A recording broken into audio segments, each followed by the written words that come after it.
각자 소개부터 하죠. 네. 안녕하세요. 전주영화제 프로그래머 김영진입니다. 안녕하세요. 전주영화제 이상형 프로그램입니다. 안녕하세요. 전주영화제 장병원입니다. 어쨌건 이제 제일 많은 관심을 받는 영화가 개막작일 텐데 개막작 선정 과정에 대한 얘기 좀 해주셨으면 좋겠어요. 1월 달에 가서 일본에 가서 60편 정도의 영화의 DVD와 링크를 받았는데 하나 그 허니 캐논에서 해외 배급하는 영화 중에 시크릿이라고 막 이렇게 해가지고 뭐가 시크릿인지 뭐야 그랬는데 나중에 이제 그게 정유신 감독의 야끼니쿠 드래곤이었어요. 후반적으로 다 안 된 거를 DVD 모아가지고 봤는데 정신이란 감독을 희곡 작가라고 그러시고 연극 연출하시는 분인데 그분이 연출 데뷔할 줄 꿈에도 몰랐던 거예요. 근데 알고 보니 원작이 2008년 9년에 일본과 한국에서 상연이 된 적이 있었고 진짜 원작이 탄탄해요. 오사카가 간사이 공항 근처에 철거촌에 사는 자이니치 제일동포 사람들의 이야기인데 엄청난 상처들이 있고 각자 그리고 되게 시끄러워. 항상 사건 사고가 끊이지 않는 집안의 이야기인데 되게 재밌어요. 제가 옛날에 전성기 시절에 임권택 감독 영화 보는 것 같은 느낌도 있고 지금 한국엔 별로 없는 정서예요. 가족주의라든지 차별받는 그 자이니치의 상처라든지 싸우고 지지고 볶고 하는 가운데 떠들썩한 어떤 기운 속에서 화해가 되고 치유가 되고 막 이런 것들을 그 배우들이 잘하고 보는 순간 아 이거 인주스 타야겠다 이런 생각이 들었죠. 꽤 반응이 있지 않을까.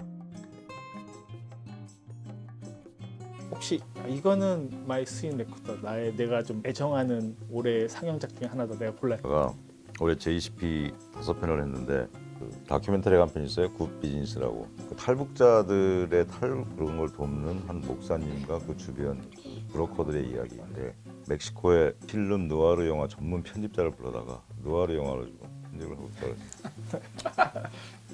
이 다큐멘터리는 돈으로 봅니다. 저는 그게 아주 중요한 패러다임의 전환이라고 생각해요. 왜 저널리즘은 항상 그런 식으로 다르지 않을까? 우파고 좌파고 간에 제가 볼 때는 다 이 돈과 관련된 싸움의 본질이 거기 있다고 보거든요. 이 다큐멘터리는 한국 다큐멘터리상 최초로 인연적 현상까지 포괄하는 사건들 이면에 돈의 이해관계가 얽혀 있다는 걸 파고드는 다큐멘터리고 그에 따라서 항상 돈의 이해관계가 엮여 있으면 항상 따르는 게 배신과 음모와 이런 것들이 항상 따라붙게 되겠죠. 인간들 사이의 드라마. 그게 상당히 재밌을 거라고 보고 과연 어떤 모습으로 상영될지 기대가 되고 극장에서도 기대를 할 수 있지 않을까 지금 희망을 품고 있는 영화입니다.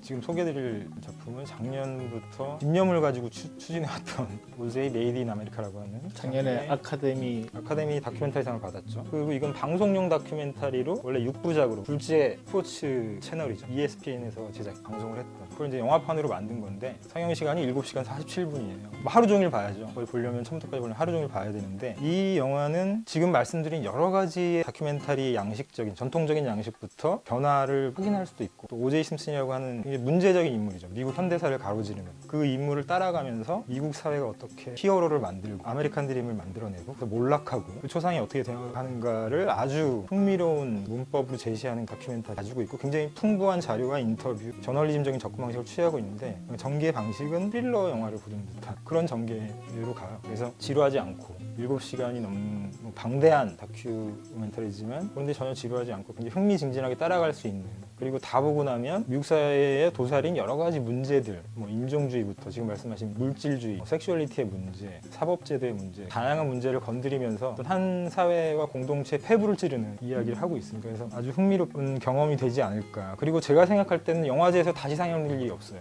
한국뿐만 아니고 제가 생각할 때 다른 나라에서도 상영될 가능성이 굉장히 적습니다. 그래서 올해 꼭 한번 전주국제영화제에서 확인해 보시면 결코 후회하지 않을 선택이 되지 않을까. 제가 강조하고 싶은 포인트 하나는 좋은 영화지만 7시간이라는 거 각오하고 오시면 된다는 거 덧붙여 말씀드리고 두 분 얘기 듣다 보니까 다 다큐멘터리 추천해 주셔서 원래 저도 약간 비슷한 경향이었었는데 갑자기 확 마음이 바뀌었습니다. 저희 이제 국제 경쟁 부분에 나오는 사라와 살림에 관한 보고서라고 팔레스틴 남자와 이스라엘 여자가 이제 불륜 관계에 얽히게 되면서 벌어지는 어떻게 보면 되게 전형적인 멜로 드라마인데 아시다시피 지금도 가장 뜨거운 감자 중에 하나인 이스라엘과 팔레스타인의 문제를 다루고 있다 보니까 그들의 이야기가 주변의 정치적 상황과 얽히게 되면서 거의 생명의 위협을 받게 되거나 폭력을 당하게 되는 과정들을 펼쳐서 보여주는데 저는 멜로드라마가 되게 뻔한 통속적인 얘기이긴 하지만 언제든지 이게 낡은 장르 같아 보여도 새로울 수 있는 건 현실을 어떻게 끌어당겨서 그것을 같이 끌어안느냐에 따라서는 가장 첨예하게 이슈를 제기할 수 있고 동시에 현실을 가장 또 날카롭게 보여줄 수 있다는 생각이 들어 보다 보면 오랜만에 멜로드라마인데 상당히 많은 고민을 하게 만드는 그런 영화를 보게 되는구나 라는 생각도 들어서 재밌게 보실 수 있지 않을까 싶은 생각이 들어서 끝으로 저는 극영화 멜로드라마 하나를 추천해 드리겠습니다. 올해 폐막작은 올해 이제 베를린 영화제 개막작이었던 웨스 앤더슨의 개들의 섬. 웨스 앤더슨이 9번째로 만든 영화이고 판타스틱 미스터 폭스에 이어서 2번째로 만든 애니메이션이고 그때 이제 구로사와 아키라나 일본 재패니메이션에 많은 영향을 받아서 미국에서는 3월에 개봉을 했는데 비판을 받기도 하더라고요. 너무 약간 서양인들이 바라보는 일본 사회에 대한 오리엔탈리즘이 아니냐. 그런 한계는 블레이드 러너 같은 오리지널 영화를 봐도 미국의 걸출한 감독들도 항상 저지를 수밖에 없는 한계이긴 한데 여러 가지 일본 사회나 특히 미국 사회에 대한 비판이나 풍자 같은 것들을 현실적인 얘기들을 많이 하고 있는 것 같아서 이 감독도 좀 다양하게 변해가겠구나라는 야심은 그렇습니다. 저희 폐막작 때 뭐 게스트 잘 모셔왔으면 좋겠는데 목소리 연기한 뭐 스칼렛 조한슨을 비롯해서 오실 수 있다면 아 좋다. 점수가 스칼렛 끝나지 않을까 뭐 이런 생각은 들지만 뜻대로 될지는 모르겠습니다. 하지만 노력해 보겠고 그리고 무엇보다도 저희가 폐막작이 좀 많이 흥행을 해서 폐막 때도 많은 분들이 영화제에 오셨으면 좋겠다라는 생각을 하면서 역대 폐막작 중에 제일 재밌을 것 같아요. 개막작이 많은 주목을 받고 폐막작은 여러 가지 면에서 스포트라이트를 받기 어려운데 영화 관객들과 뭐 시네필들이 기대하고 있는 그런 작품 아닐까 그런 생각이 듭니다.